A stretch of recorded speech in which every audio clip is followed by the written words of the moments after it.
Since 1779, the United States have sworn in 46 presidents, all very different. Some Democrat, some Republican, even Whigs and Federalists, Northern, Southern, white, black, old and young. And each one has carved a different road to the White House, leaving behind a unique legacy. But there is one common factor between them. All 46, without exception, are men. So in this episode, I want to know, will America ever elect a woman for president?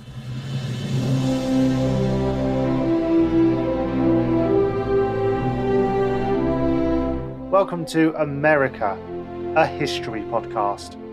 I'm Liam Heffernan, and every week we answer a different question to understand the people, the places, and the events that make the USA what it is today.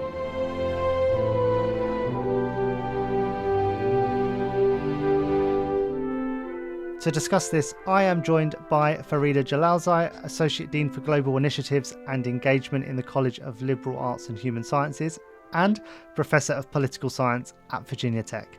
Her research analyses the role of gender in politics with a focus on women national leaders. And you can find some links to her work in the show notes. I'll put them all in there for you to look at after this. Welcome to the show, Farida. Thank you so much for having me. Oh, it's a real pleasure. I mean, I honestly can't think of many people more qualified to speak on this than yourself. So it's a pleasure. And I guess, before we look specifically at the US, probably worth getting a bit of a kind of global context as to, what this problem is like beyond America as well. So is this a specifically American issue? How many female national leaders have there been? What are the numbers? Yeah, so if we look at the numbers, the last time I updated them, which was just a couple of months ago, we have had about definitely over 150 women leaders who are presidents or prime ministers over time. And when we first started looking at this data, there were far fewer. So when I first started publishing on this topic, would say just about 20 years ago at this point, women were few and far between, and then they subsequently started to triple at least their numbers globally. And so to go back to this, well, is it a US problem? Well, I would just maybe offer a story first and say that my fascination with this question that you're posing actually stems from my background as a Pakistani American, living in, of course, the United States all my life, but visiting my relatives in Pakistan, where they had succeeded in having a female prime minister, Benazir Bhutto. While in the United States, we had still not had a woman president. And of course, we still haven't. And never did I think that we would still be asking this question so many years later. And so that made me really try to assess why Pakistan, sort of a surprising context, given the relative lack of opportunities women had, very few privileges in terms of being able to hold different types of political employment in general, fewer social opportunities, educational opportunities. And where I was growing up in the US, relatively speaking, it seemed like relatively speaking opportunities abounded. And so why there and not the United States? But that made me think about what are the global connections and trying to gain a sense of places that have had women come to power, places that haven't, and the connections behind that and why the United States is so late in the game. And I think as we move forward in the discussion, I'll be able to reveal what some of those aspects are that seem to contribute to why there and why not here. Yeah, there doesn't seem to be a discernible link between the most liberal or democratic countries and those who were sort of championing sort of female leaders. So I'm just, what are those links? Yeah, I'd say you're absolutely right that there isn't this naturally intuitive explanation. And I would say more of the aspects that seem to shed light on the story is institutional conditions. So, for example, the United States is a presidential system and requires for that election a sort of navigating complex rounds of the nomination and then the general election, and some of the, I guess, the qualities that we have expected presidents to have, whether or not, of course, we're talking about official qualifications versus unofficial qualifications. There has been this tendency to view the presidency as this very dominant position. And so I think looking at what types of power the position affords has been really a useful lens to employ. And also the types of traits that, when we think about gender, the types of traits that would maybe be salient. So in the United States, a presidential system, not very collaborative, where you are going to basically be expected to make decisions and not, of course, people want compromise, but it's not going to be as driven by compromise as a parliamentary system. And of course, parliamentary systems don't rely on a full popular vote of the electorate for someone to gain the prime ministership. And so there's things that, when we're kind of considering why they're not here, that lead us back to institutional processes, procedures for someone to gain the position in the first place. And in my work, the traits that seem to be gendered that would pull maybe women more often in parliamentary systems than they would be as perhaps less likely to lead as a president in a presidential system. And I can maybe offer a little bit of explanation about when we say prime minister or we say presidency, the complexity in terms of what that means has to be understood. And so we can point to lots of different presidents who are in positions across the globe, but not all presidents have a lot of authority. They're more symbolic.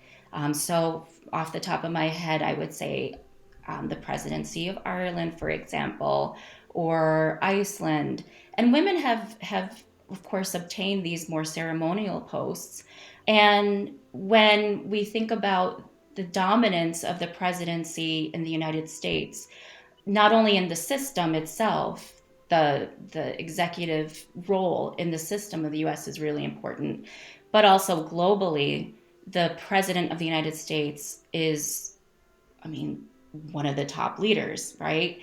And when we think about the roles, so the presidency of the United States, of course, has symbolic significance.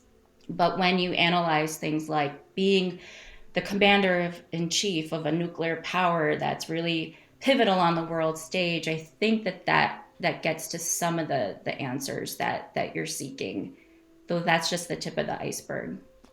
Yeah, and I wonder if there actually a correlation here in the sort of the electoral processes that you sort of touched on, and these expectations. I think the idea of the president, especially the US one, maybe has become quite gendered in terms of, you kind of attach these very typical sort of alpha male traits onto a job that, could belong to anyone, but then that kind of skews the behavior of the electorate to maybe perceive a male candidate as more qualified to do the job than a female candidate. But I say this as if there have been many options in America to elect a female candidate, and that there hasn't been. I mean, the first presidential candidate, the first woman presidential candidate, I believe, was only Hillary Clinton 8 years ago. From a major party. Yeah, from a major party. And I think, if I'm not mistaken, just the first woman to be on a presidential ticket in any capacity was Sarah Palin, for a major party, unless I'm forgetting someone, and that was only this century. So right, Ferraro as well. Yes, as a vice presidential candidate with the Democrats. Yes. Yeah, but still, the vice presidency is different from the presidency, right? So, point taken. Yeah, and actually, does that kind of say, because there's been criticisms around Kamala Harris, and we're recording this in the midst of the election campaign between Harris and Trump right now. There's been criticisms that the Republicans have really latched onto, that Kamala hasn't actually won an election. She hasn't gone through the primary system. She hasn't been voted for by the wider electorate to be the candidate for the Democrats. Is that her fault, or is it just so difficult for a woman to just get through that process? Well, I think you raise a really good question. And it, of course, dawned on me that perhaps the reason why she became the presidential nominee, why it was possible was because the process was completely different than it had been in the last, several decades. Mm. And it's not so, and I want to be very careful because I think that we have to really acknowledge, though, that this is unusual, also say she has all of these credentials that would make her befitting of this nomination, right? But was it achievable because Joe Biden stepped aside and then the Democratic Party, and he endorsed her, of course, came quickly and united together behind her? I think that that is an important explanation, that it would have been harder. And of course, we're talking about hypotheticals. Let's say, though, Joe Biden didn't run again, he didn't even try. I don't think that Kamala Harris's nomination would have not been contested. Do you know what I mean? I think she Mm. would have had to vie for that. And so I do think that there are some circumstances that made this her nomination, of course, now possible were some of these unusual circumstances, but being very careful, because one of the things that we do see when we look at women leaders is that a lot of the analyses will paint their success in a way that diminishes their own agency and their own qualities and their own credentials. It's important to have these discussions, but I think we also have to follow this up with all of the credentials that make her a viable candidate, Mm. right? And then we have to interrogate the male candidates. Why, you were mentioning of course, the scarcity of women who've run for the nomination throughout history, right? And one of the great things, honestly, of course, in 2020 was just the number of women and people of color and women of color who were running for the Democratic nomination, Mm. right? Including Kamala Harris. But ultimately, what happened was the person who won hearkened us back to the prevailing image of what a president is in the US, Mm. which is a white man, and he was older. And so maybe the only thing that's been questioned more and more is, the advanced age, but probably more about what, he was showing in his particular age, right? So Yeah.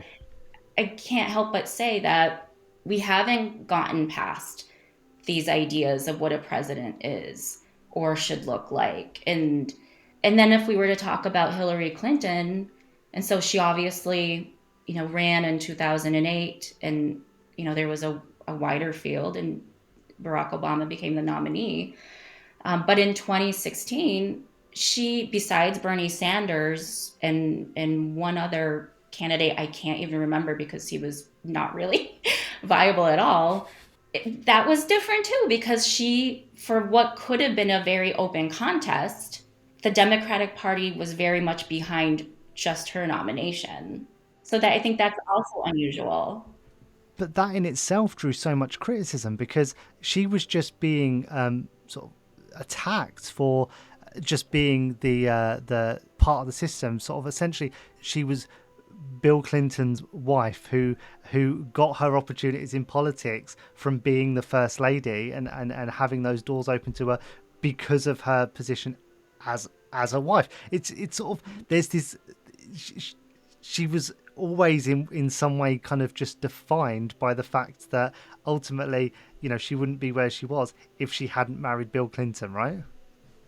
Absolutely. And I think that's when we talk about how to explain women's success in some presidential systems, um, we have to acknowledge that in many cases, they are still the wife of or the daughter of. And so to me, yeah, of course, it's problematic to focus just on the marital connections because we know Hillary Clinton was more than that, right? Mm.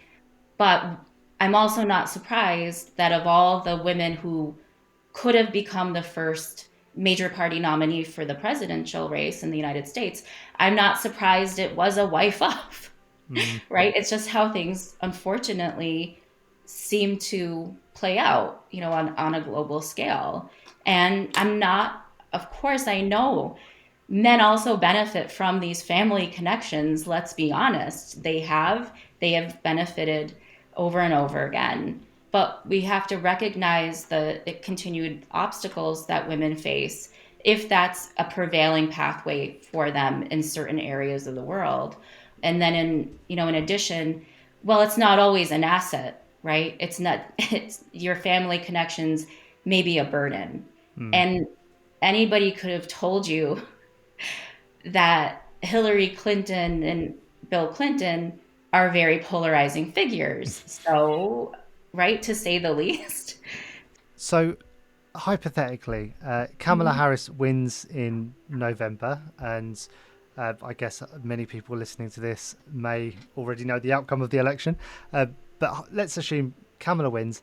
She has a glorious presidency, 8 years, extremely popular, considered very successful. Now, Mhm. doesn't that then highlight some failings somewhere in her inability to win the nomination in 2020? Whether that's a failing in her campaign, whether that's something more systemic in how the electoral process is set up, or something more wider in terms of how the public are perceiving and electing their nominees. Well, of course, understanding the field of candidates and the high level of competition, but are there failings? I mean, and also there were lots of other people that were part of the mix, like Elizabeth Warren, who should have done better than she did. I think what we can at least say is that with the complexity of the contests, including the primaries, the nominating phase, the caucuses, it's hard to appeal to people in certain key areas. And there is this, unfortunately, I feel this perception, whether or not it was stated that explicitly, it was felt at least implicitly that what the Democratic Party needs to do is make sure that it's not going to lose any votes anyway based on the identity of the nominee. So yeah, there's a failing, but I would hope, since you couched it in terms of let's say she has two successful terms, I would hope that we would forget that those were the circumstances. I would think we would have come past it. Yeah, Certainly by the second time, if she gets reelected, she would have had to come through the regular process, yeah. right? But will her opponents bring that up constantly? Sure. Yeah, exactly, and I do think there is an argument, and I don't think it's any surprise to listeners that I'm probably sat on the left here, but I do think there's a tendency amongst the right to argue that, well, maybe there just haven't been any women good enough for the job. The electoral process is what it is, and women are given the opportunity just like any men to run for president, and they haven't been elected, so maybe they're just not good enough.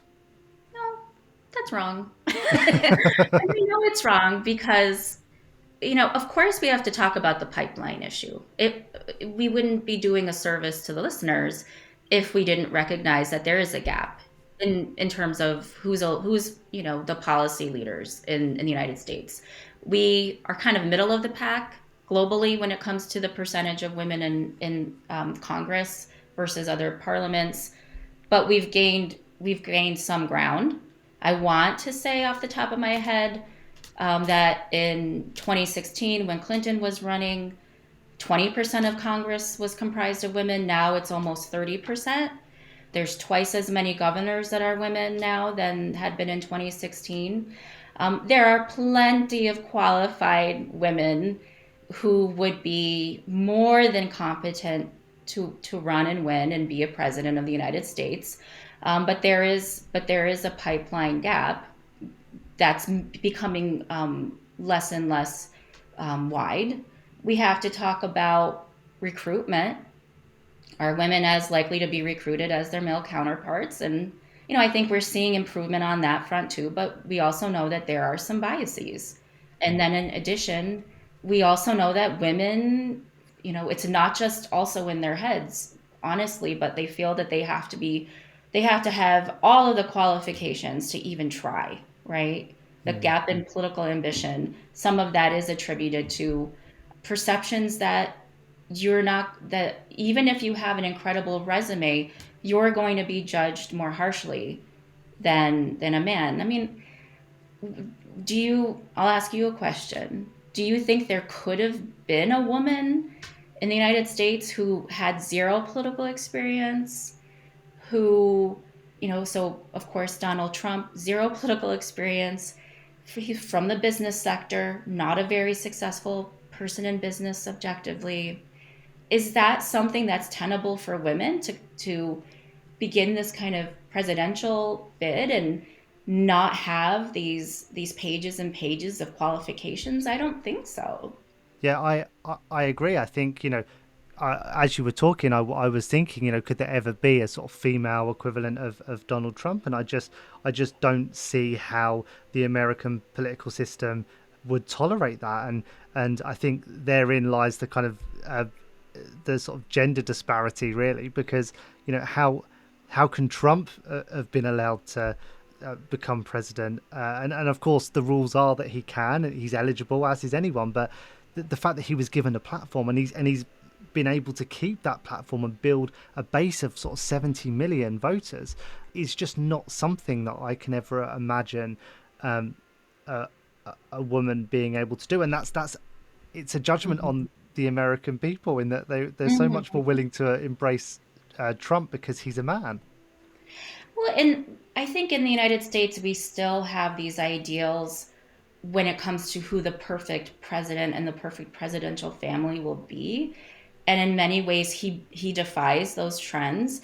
I'm also thinking not just when we consider a woman who has no political experience, not being able to really be successful or be definitely not being able to have the nomination.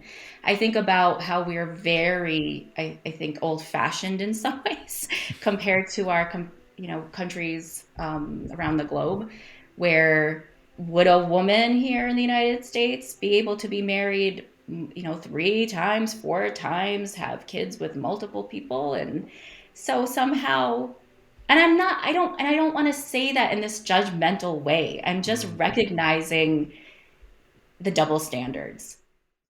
You touched Yeah. on the idea of like the pipeline, and I do think there is something really meaningful in that. In that, I think we do tend to look at this question very two-dimensionally. Can a woman ever be elected as president? Itself is quite a vague question, and it sort of ignores all of the levels of politics that sit underneath. And actually, if the opportunities aren't there at the bottom level to empower more women to enter politics, then the pool of qualified and electable women to run for president then remains very small, which of course then filters up to the fact that then you're not going to have women who, even if they manage to enter the race and get nominated, they're probably not going to win. And it starts from the ground up, doesn't it? I think that there's a case to be made for that, definitely. Though I think that the foundation is growing. We have more and more examples of women who have and future women who will lead. Considering there have been many countries now who have elected a female leader, are there any ones in particular that provided just a really solid case study when we look at how can America change the way it does things, or kind of create more gender parity? What countries provide a really good case study for that? Well, we could answer that in different ways. And so, one of the things that's interesting is that instead of a lot of different countries, out of that, I said there were, over 150 women that have run or have won or have been appointed national executives over time since 1960. When when you look at map, the map, instead of it expanding as much as you would think, it's the same countries. It's the same countries that are getting their next case, their next case, their next case, right? So we could say that would be a good example. So what would be, some countries that would, well, the UK, right? But it took a long time, right, after Mm. Thatcher. And then do we really count Truss or not? But places like, and of course we do, but Iceland, over and over again, I think, four women different leaders, two presidents, two prime ministers. Mm. Places that may just not be surprising like that, like Finland, New Zealand. So it could be about places where it doesn't really seem like there is this obstacle for women because there's just case after case. Not all of the countries where that has happened are necessarily that predictable either. I mean, Poland has had three female prime ministers, but then I'd also say the prime minister of Poland is relatively weak, and when you're thinking about some of the cases who've been successful, to at least defining success as obtaining the position, constricted and what they're able to do.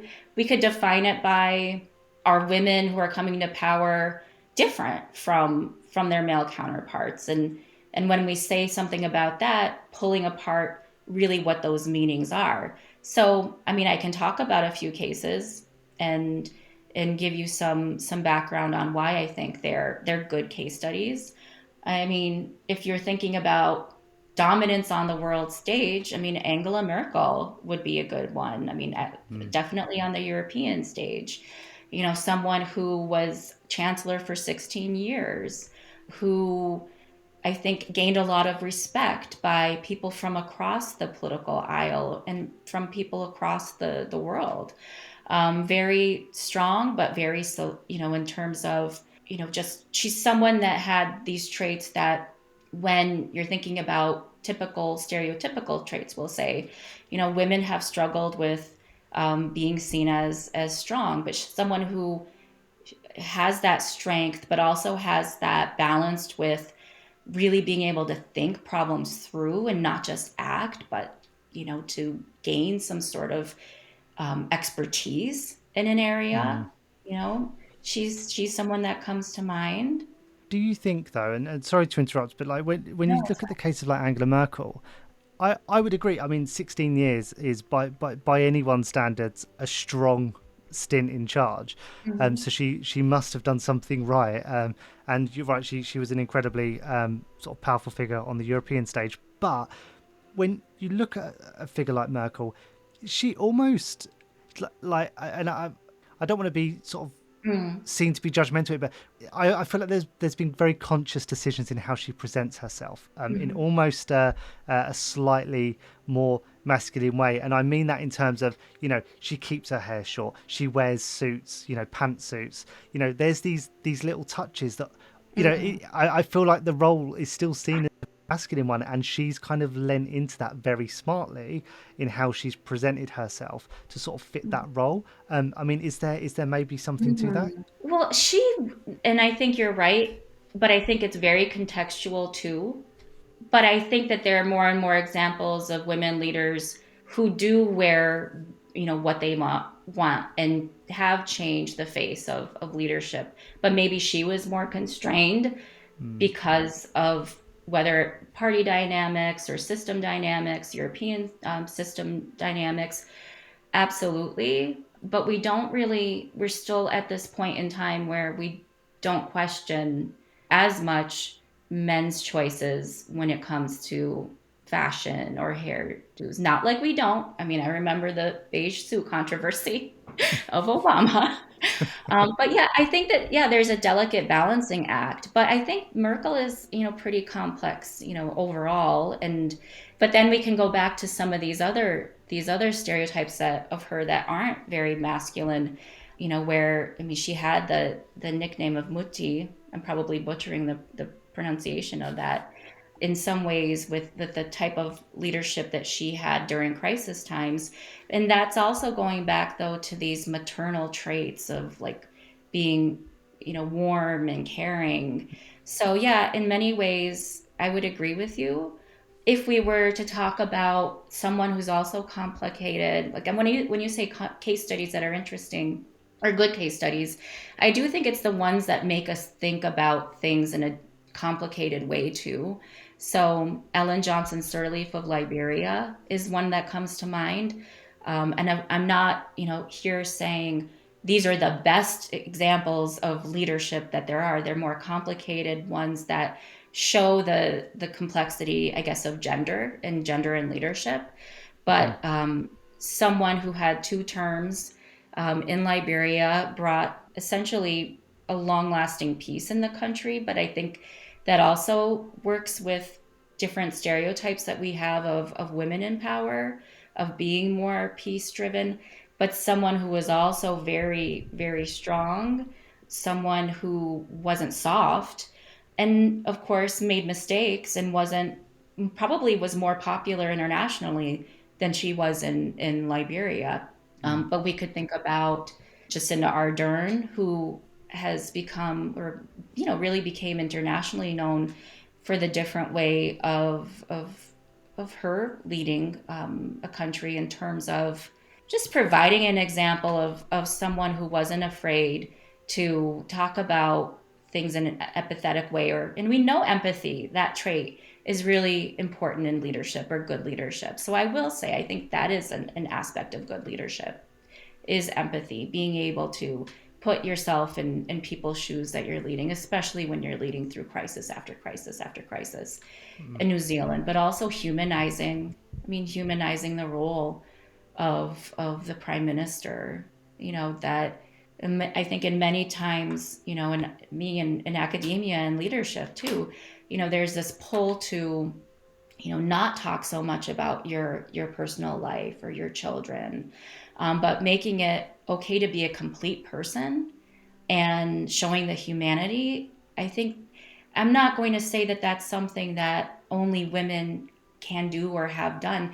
I just think that good leadership is one where you can be human and you can be kind and you can be someone who tries to bring, consensus to the table rather than, lead by power, like hard Mm. power.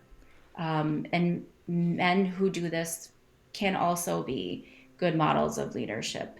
So when I think about interesting cases of leadership or good cases of leadership, I think about ones that also buck the prevailing trends or the prevailing images that we have of what a good leader is, and being more open to different ways of leading that aren't, in the United States, let's just say, leading for the sake of leading or staying in power for the sake of being in power, and anything that we can do to make it more acceptable. I mean, in that way, I guess Biden showed eventually, late in the game, that he wouldn't just stay in for his own ego. Yeah. And do you think that there is something to be said about this fast sort of steepening curve in the number of female leaders around the world, in sort of our changing expectations and perception of what makes a good leader, versus historically when politics was dominated by white men. Nowadays there is a lot more diversity in politics, and there are a lot more people of color and women breaking through into leadership roles, not just a head of state role, but in really senior roles in their governments. Does that at least suggest that times are changing? Absolutely, times are changing, and I think the more exposure that we have, or our children have, to varied images of leaders, the better. And I mean, we don't really understand this well, I think, in my area of political science, but could there not even be this effect of seeing, if I'm in the United States, seeing people, women who lead on the world stage, like a Merkel, like Johnson Sirleaf, like an Ardern, that breaks down these images of what we have had in our minds forever about what a leader looks like. We have to, I think, also though recognize, though there are definitely examples of women who've been empowered, that have empowered their societies and narrowed inequalities, for example, party matters. And so just because you appoint or elect a woman doesn't necessarily mean that the policies that are adopted are going to be progressive. And it's also the fact that you don't always have all of the leeway to implement your policy on your own, right? So Mm, there are these aspects that are more complicated. And some of the places that I've studied, in Latin America, for example, maybe there's just these additional expectations that when you have a woman or a woman of color in power, that they're going to make everything right with the world when it comes to inequity. And that's just, it's just not fair. mm, Right? It's just not fair. Just like when Obama was president, the obstacle of race was still very, very much salient. And of course, we have to talk about backlash too, right? But I think, of course, there's more and more progress, there's more and more examples, there's more and more potential for other people to maybe create this own narrative of being interested in being part of the of the political scene. So there's all of these positives. do you think the non-white, non-male leaders are held to different standards and expectations? So, I mean, for instance, if Kamala does get elected, how much Mm. more problematic will it be for her to be considered a successful president, for instance? I think the bar is higher. Mm, I honestly do. I think anything that you do wrong you'll be held accountable much more, right? Just think about their backgrounds. Think about Trump's backgrounds versus his background versus Harris's, yeah, right? Could she have any kind of misstep and not be sent through the ringer? yeah, I don't know. I find that doubtful, right? So there's the one thing, of course, of first it's breaking the barrier at all, coming into the position at all, which is tough. But then governing, yeah. that's the next stage. And will she, of course, be held to a different standard, higher standard? I'd say yes. And that just again shows the limits to what it means when we have finally the breaking of the glass ceiling, right? Or the Yeah. cracking of the glass ceiling. But I guess being the first is still going to be a historic privilege for Harris, and one that she'll always be remembered for. And as you say, breaking through that glass ceiling means that it should, in theory, be easier for others to follow suit. We hope, right? Mm. That's the hope. And if we say, is it a coincidence that after an Obama presidency and Hillary Clinton's historic nomination, that in 2020 there were so many different backgrounds of people that ran? Then we'll go back to, well, who ultimately got the nomination? We can go back and forth and back and forth, and we can say, but we have to, basically we have to just be more critical. I mean, which is true, Mm. because it's a lot more, a lot more complicated. But one would hope, and if we were to look at other countries, it has been the case that most of the time, not always, but in many circumstances, you become the first, and then, sometime down the road, there's another one. Or sometimes countries even have, when there's two executives in a dual executive system, we call it president and a prime minister governing, that sometimes women hold both roles, right? And that happened Mm. in Estonia, for example, Barbados. There's other examples as well. Well, that's pretty cool, right? Yeah, I mean, I can't even imagine America being in a situation right now where, for instance, a presidential ticket has two women on it. That still seems so far away. Well, what happened when Kamala Harris was thinking about her vice presidential nominee? what the discussions were, in society, right? What were who was she supposed to essentially be limiting her choice to? Mm. She was limiting her choice based on the strategic calculations, and strategy is really important, right? And it's not to say, at all that Walz is not a good choice. I think in many ways he is, but it just shows the limitations of where we have come. If a woman who is the presidential or the nominee for president, when she's selecting her vice presidential candidate, the only people she can then consider seriously, based on everything we've been talking about, Mm. is a man who's white, of course, Mm. from a strategic state, right?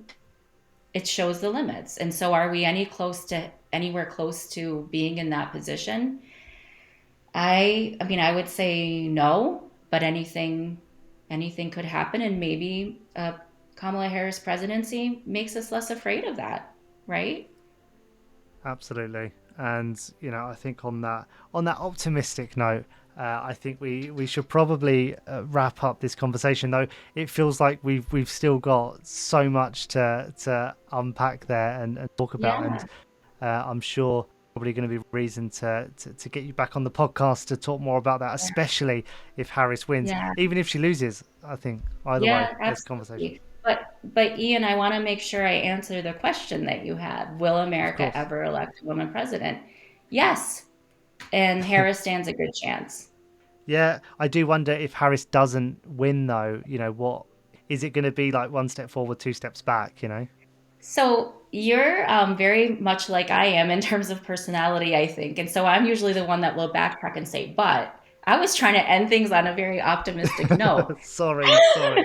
But yes, of course, this is where we are. And so if she ends up losing, people are going to be having these discussions, the coming days about to what extent did race and gender play, in her failure to win, and it's unfortunate, Yeah. right? And we just see, how it's never quite right.